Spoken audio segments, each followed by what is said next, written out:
கிறிஸ்து இயேசுவில் பிரியமான சகோதர சகோதரிகளே, இன்று நமது தாயாம் திரு அவையானது கிறிஸ்துவின் தூய்மை மிகு திருவுடலும் திரு இரத்தமும் என்கிற மாபெரும் பெருவிழாவை கொண்டாடி மகிழ்கிறது. இந்த இயேசுவினுடைய திருவுடலும் திரு இரத்தமும் சாதாரண உணவு அல்ல, மாறாக நம்மை நிலை வாழ்விற்கு, மறு உலக வாழ்விற்கு அழைத்து செல்லுகிற ஆன்மீக உணவு. இயேசுவுக்கே புகழ், இயேசுவுக்கே நன்றி, இயேசுவுக்கே ஸ்தோத்திரம், மரியே வாழ்க. அன்புக்குரியவர்களே, திருச்சபை இல்லாமல் நற்கருணை இல்லை, நற்கருணை இல்லாமல் திருச்சபை இல்லை. நற்கருணையை உருவாக்க வேண்டும் என்றால் குருவானவர் தேவை, குருவானவர் இல்லை என்றால் நற்கருணை இல்லை. ஆக திருச்சபையும் நற்கருணையும் குருவானவரும் ஐக்கியப்படுத்தப்பட்டதுதான் இந்த உலகளாவிய திருச்சபை.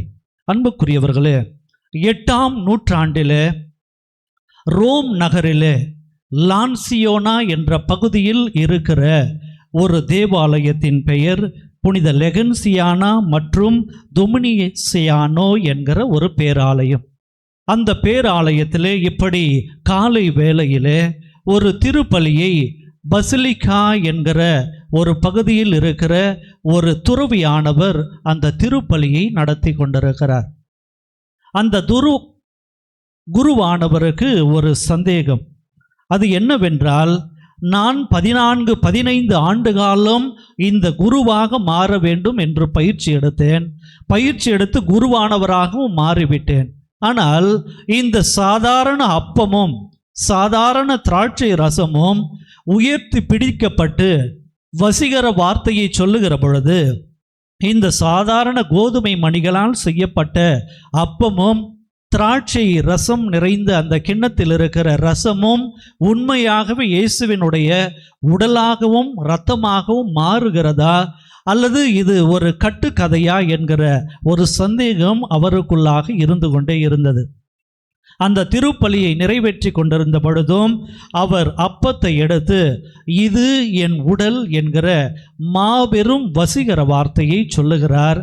ஆனால் அவருடைய மனதிற்குள்ளாக ஒரு மாபெரும் சந்தேகம், இது உண்மையாக மாறுகிறதா இல்லையா, நாம் செய்து விடுவோம் என்று அந்த வசீகர வார்த்தையை சொல்லுகிறார்.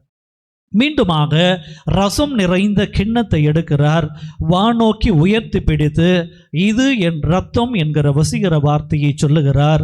ஆனால் அவருடைய உள்ளத்திற்குள்ளாக ஒரு மாபெரும் சந்தேகம், நாம் உயர்த்தி பிடித்து விட்டோம், வசீகர வார்த்தையை சொல்லிவிட்டோம், ஆனால் இது இயேசுவினுடைய இரத்தமாக மாறுகிறதா என்கிற மாபெரும் சந்தேகத்தோடு அவர் உயர்த்தி பிடிக்கிற பொழுது, அந்த சாதாரண கோதுமை மணிகளால் செய்யப்பட்ட அப்பமானது ஒரு மனிதனின் இதயத்தின் ஓரமாக உள்ள சதையை போன்று துடிக்கிறது, மாறுகிறது.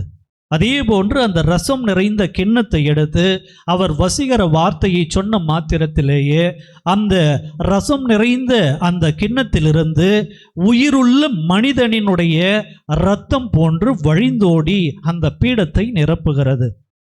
அவர் கதறுகிறார், அழுகிறார், ஆண்டவரே, நான் பாவம் செய்துவிட்டேன், நீ உண்மையாகவே இந்த அப்பத்திலும் ரசத்திலும் உண்மையே ஒடுக்கி கொண்டு உமது பிரசன்னத்தை கொடுக்கிறீர், நான் நம்புகிறேன் என்று அழுகிறார், புலம்புகிறார். இந்த செய்தியானது அப்பொழுது இருந்த பாப்பானவருக்கு தெரிவிக்கப்படுகிறது. பாப்பானவர் அந்த சாதாரண அப்பமாக இருந்த அந்த அப்பத்துண்டுகள் மனிதனின் இதயத்தின் ஓரத்தில் இருக்கிற ஒரு சதையை போல துடிக்கிறது. அந்த ரசம் நிறைந்த கிண்ணம் அந்த மனிதனின் உண்மையான இரத்தம் போன்று வாடை அடிக்கிறது. அதை அந்த பாப்பானவர் எடுத்து வர சொல்லி ஆய்வுக்கு உட்படுத்த சொல்லுகிறார். அந்த ஆய்வுக்கு உட்படுத்தப்பட்ட அந்த சாதாரண அப்பம் சதையாக மாறியிருப்பது ஒரு மனிதனின் இதயத்தின் ஓரத்தில் இருக்கிற உண்மையான தசையாக இருப்பதாக மருத்துவ உலகம் கண்டுபிடிக்கிறது. அந்த இரத்தமானது எல்லா மனிதர்களுக்கும் உள்ள பொதுவான இரத்த வகை ஏபி வகையை சார்ந்ததாக இருக்கிறது. இது உண்மையிலேயே அதிசயம், அற்புதம் என்று உலகத்திற்கு பிரகடனப்படுத்துகிறார்.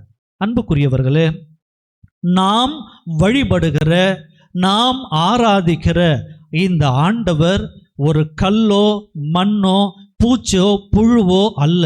மாறாக இந்த விண்ணகத்தையும் மண்ணகத்தையும் படைத்த உயிருள்ள ஆண்டவர், உயிருள்ள மனிதர்களாக மனுஷிகளாக அமர்ந்திருக்கிற உங்களையும் என்னையும் படைத்த ஆண்டவரைத்தான் இந்த ஆலயம் தேடி வந்து நாம் வழிபடுகிறோம், ஆராதிக்கிறோம்.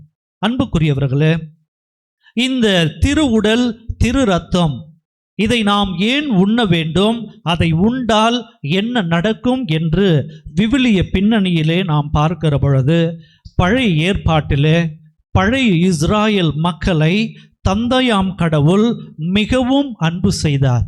எந்த அளவுக்கு அன்பு செய்தார் என்றால், நான் உங்கள் கடவுள், நீங்கள் என்னுடைய சொந்த மக்கள் என்று அந்த மக்களை ஏற்றுக்கொண்டார். அந்த மக்களுக்கு வாழ்வு கொடுத்தார், உணவளித்தார், வழி நடத்தினார். ஆனால் அந்த நன்றி கெட்ட இஸ்ராயல் மக்கள் அந்த உயிருள்ள தந்தையாம் கடவுளை மறந்துவிட்டு மனம் போன போக்கிலே வணங்கா கழுத்துடைய மக்களாக வாழ்ந்தார்கள். வேற்று சிலைகளை செய்து வழிபட்டார்கள். தந்தையாம் கடவுள் கோபத்தின் உச்சியிலே இருந்து அவர்களுக்கு தண்டனையை கொடுக்கவில்லை. மாறாக அவர்கள் சிறு சிறு துன்பங்களை பார்வோனின் அடிமை தலையிலே 40 ஆண்டுகளுக்கு மேலாக அனுபவித்தார்கள்.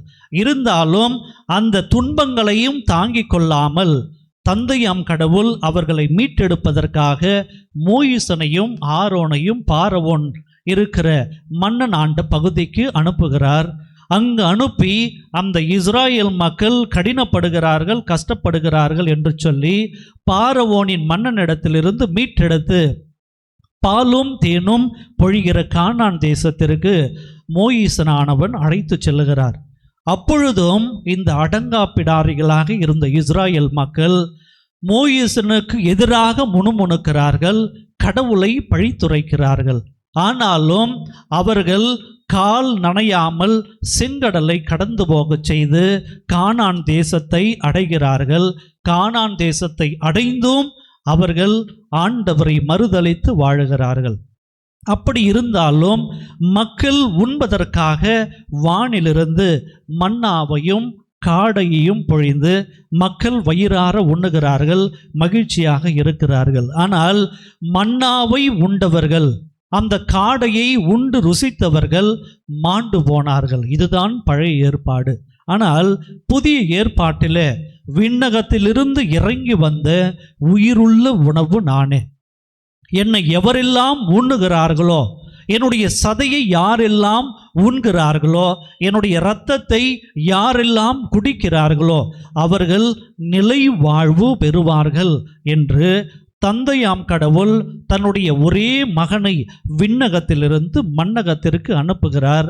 அந்த மூவொரு இறைவனில் 2ஆம் ஆளாகிய சுதன் இயேசு இந்த மண்ணகத்தில் வந்து 33 ஆண்டுகள் மக்களோடு மக்களாக வாழ்கிறார்.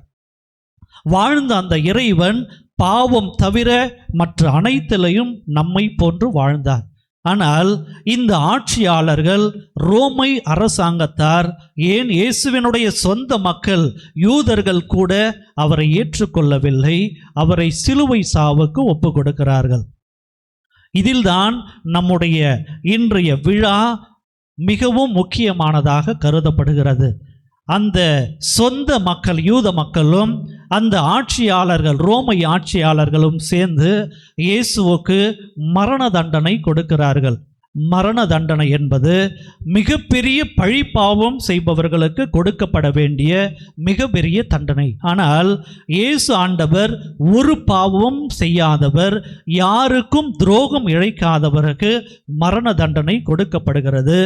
நீதி அங்கே செத்து போகிறது. இயேசு ஆண்டவர் மீது பாரமான சிலுவையை சுமத்துகிறார்கள். இயேசு ஆண்டவர் கல்வாரி மலையின் அடிவாரத்திலிருந்து உச்சி வரை அந்த சிலுவையை சுமந்து செல்லுகிறார். யாருக்காக சுமந்து சென்றார்? யாருக்காக சுமந்து சென்றார்? நமக்காக சுமந்து சென்றார். ஒரு பழி பாவமும் செய்யாதவர், யாருக்கும் எந்த தீங்கும் செய்யாதவர், குருடர்களுக்கு பார்வை தந்தவர், இறந்து போன அந்த பிணங்களுக்கு கூட உயிர் பிச்சை தந்தவர், 13-14 ஆண்டுகளாக இரத்தை போக்கினால் அவதிப்பட்ட பெண்ணுக்கு கூட அவர் சுகமளித்த ஆண்டவரை அந்த கல்வாரி மலையிலே உச்சியிலே சிலுவையிலே அறைகிறார்கள். அன்புக்குரியவர்களே, அவருடைய அழகான தேகம் பீக்கப்படுகிறது, அவருடைய உயிருள்ள இரத்தம் அந்த பூமியிலே கொட்டப்படுகிறது. அவர் நமக்காக ஏலி ஏலி லமா சகப்தானி என்று சொல்லி தனது இன்னுயிரை விடுகிறார். அன்புக்குரியவர்களே, அவர் இன்னுயிரை விட்டாலும் அதற்கு முன்பாக பாஸ்கா விழாவை கொண்டாடுவதற்கு அவர் மிக மிக ஆசையாயிருந்தார். அப்பொழுது இது எனது உடல், இது எனது இரத்தம் என்று சொல்லி அந்த சாதாரண கோதுமை மணிகளால் செய்யப்பட்ட அப்பத்தை எடுத்து, அந்த ரசம் நிறைந்த கிண்ணத்தை எடுத்து, இதை என்றென்றும் உள்ள வாழ்வதரும் உணவாக இரத்தமாக நீங்கள் உண்ணுங்கள், வாழ்வு பெறுவீர்கள் என்று சொல்லி அவர் நமக்காக இதை நிரந்தரமான உயிருள்ள உணவாக நமக்கு கொடுத்து சென்றிருக்கிறார். அன்புக்குரியவர்களே, இந்த நேரத்தில் நாம் சிந்திக்கப்பட வேண்டிய ஒரு முக்கியமான காரியம், இந்த திருப்பலியிலே நான் உயர்த்தி பிடிக்கிற இந்த சாதாரண அப்பம் இதுவாக மாறுகிறது. தூங்கிட்டீங்க போலையே. நான் இந்த திருப்பலியிலே சாதாரண கோதுமை மணிகளால் செய்யப்பட்ட அப்பத்தை உயர்த்தி பிடித்து வசீகர வார்த்தைகளை சொல்லுகிற பொழுது அந்த சாதாரண அப்பம் எதுவாக மாறுகிறது? இயேசுவுக்கே புகழ், இயேசுவுக்கே நன்றி, மரியே வாழ்க. அந்த ரசம் நிறைந்த சாதாரண திராட்சை ரசம் நான் உயர்த்தி பிடித்து வசீகர வார்த்தைகளை சொல்லுகிற பொழுது எதுவாக மாறுகிறது? இயேசுவினுடைய திரு ரத்தமாக மாறுகிறது. இயேசுவுக்கே புகழ், இயேசுவுக்கே நன்றி, மரியே வாழ்க. அன்புக்குரியவர்களே, யாரெல்லாம் நம்பிக்கையோடு விசுவாசத்தோடு மட்டும் இந்த இயேசுவினுடைய உடலையும் இரத்தத்தையும் வாங்கி உண்டு குடிக்கிறார்களோ அவர்கள் நிலை வாழ்வை பெற்றுக்கொள்வார்கள். இயேசுவுக்கே புகழ், இயேசுவுக்கே நன்றி. எனக்கு ஒரு உண்மை தெரிஞ்சாகணும். நீங்கள்லாம் பூசைக்கு வந்துட்டீங்க, நன்மையை வாங்குவீங்க. நான் சொன்ன அந்த 2 வார்த்தையை ஞாபகம் வச்சு வாங்குறீங்களா? விசுவாசத்தோடு நம்பிக்கையோடு வாங்குறீங்களா? இதை நான் நம்பணுமா? அன்புக்குரியவர்களே, நான் ஏற்கனவே சொன்னது போன்று இந்த திவ்ய நற்கருணையானது ஏதோ கல்லோ மண்ணோ பூச்சோ புழுவோ அல்ல. நாம் வழிபடுகிற அந்த நற்கருணை இந்த உலகத்தை படைத்த, பிரபஞ்சத்தை படைத்த, உங்களை படைத்த ஆண்டவர் இந்த விண்ணப்பத்திலே தன்னையே ஒடுக்கி கொண்டு பிரசன்னமாகி நமக்கானவற்றை செய்ய 2 கரங்களை விரித்து ஆவலாய் இருக்கிற உண்மை தெய்வம். அவரை நாம் விசுவாசத்தோடு மட்டும்தான், நம்பிக்கையோடு மட்டும்தான் நமது நாவிலே வாங்கி அவரை எவ்வளவு இனிமையானவர் என்று ருசிக்க வேண்டும் என்பது தாயாம் திரு அவையின் கட்டளை. இதுதான் நமக்கு நமது முன்னோர்கள் சொல்லி தந்திருக்கிற அழகான பாடம். அன்புக்குரியவர்களே, வாரத்தில் எத்தனை நாட்கள் இருக்கிறது? 7 நாட்கள் இருக்கிறது. எத்தனை நாட்கள் நீங்கள் திருப்பலிக்கு வருகிறீர்கள்? 7 நாளா? எத்தனை நாள் வரீங்க? 7 நாளும் வரீங்களா? இல்லாட்டினா 1 நாள் வரீங்களா? 3 நாள் வரீங்க. குறைந்தபட்சம் பணி நிமித்தமாக, நமது அலுவல் நிமித்தமாக குறைந்தபட்சம் இந்த ஞாயிற்றுக்கிழமைகளிலே கடன் திருநாளை அனுசரிப்பதற்காக நாம் வருகிறோம். அன்புக்குரியவர்களே, இதுதான் நமது வாழ்வின் உச்சம். இந்த இயேசு ஆண்டவருடைய உடலையும் இரத்தத்தையும் உண்ணாமல் குடிப்பாமல் உங்களுக்கு வாழ்வு என்பது இல்லை. இதை எவரெல்லாம் விசுவாசத்தோடு நம்பிக்கையோடு உண்டு குடிக்கிறார்களோ அவர்கள் இந்த உலக வாழ்வை முடித்து கொண்டாலும் மறு உலக வாழ்வு என்பது நிச்சயம் உண்மை. யாரெல்லாம் நம்பிக்கை இல்லாமல் ஏனோ தானோ என்று திருப்பலிக்கு வந்து, இது எனது கடமை, ஒரு நாள் கட்டாயம் திருப்பலிக்கு நான் செல்ல வேண்டும், இயேசுவினுடைய உடலையும் இரத்தத்தையும் நான் வாங்கி மகிழ வேண்டும் என்று வந்து விசுவாசம் இல்லாமல் நம்பிக்கை இல்லாமல் வாங்கினால் அது சாபம். இயேசுவுக்கே புகழ், இயேசுவுக்கே நன்றி, மரியே வாழ்க. அன்புக்குரியவர்களே, இந்த இயேசுவினுடைய உடலை நான் வாங்குகிற பொழுது, அவருடைய இரத்தத்தை நான் ருசிக்கிற பொழுது, அந்த இயேசு ஆண்டவர் எனது உள்ளத்திலே குடிகொள்ளுகிறார். நான் நடமாடும் நற்கருணை பேழையாக மாறுகிறேன். ஆலயத்திலே ஆண்டவர் வீற்றிருக்கிற இந்த பெட்டி மட்டும்தான் நற்கருணை பேழை அல்ல. மாறாக ஒவ்வொரு திருப்பலியிலும் நீங்கள் ஆண்டவருடைய திருவுடலையும் இரத்தத்தையும் உங்களுடைய நாவினால் வாங்கி ஆண்டவர் எவ்வளவு நல்லவர் என்று நீங்கள் ருசிக்கிற பொழுது ஆண்டவர் உங்களுடைய உள்ளத்திற்குள் வருகிறார், உங்களுடைய ஆன்மாவிற்குள் வருகிறார். நீங்கள் நடமாடும் நற்கருணை பேழையாக மாறுகிறீர்கள். ஆண்டவர் உள்ளே இருக்கிற பொழுது எந்த ஒரு கெட்ட பேச்சுக்கும் அங்கு இடமில்லை. யாருக்கும் துரோகம் இழைக்கிற மனப்பான்மைக்கு அங்கு வேலை இல்லை. யாரையும் எள்ளி நகையாடுகிற அந்த சிந்தனைக்கு வேலை இல்லை. ஏனென்றால் இயேசு ஆண்டவர் இந்த உலகத்தை படைத்தவர், உங்களை படைத்தவர், என்னை படைத்தவர். எங்கே இருக்கிறார்? தூங்கிட்டீங்களா? எங்க இருக்காரு? நமது உள்ளத்தில் இருக்கிறார். அன்புக்குரியவர்களே, இது மாபெரும் அதிசயம், இது மாபெரும் அற்புதம். இது கத்தோலிக்க திரு அவையில் நமக்கு கொடுக்கப்பட்டிருக்கிற மாபெரும் ஆசீர்வாதம். விண்ணகத்தில் இருக்கிற அந்த ஏஞ்சல்ஸ், தமிழில் என்ன ஏஞ்சல்ஸுக்கு?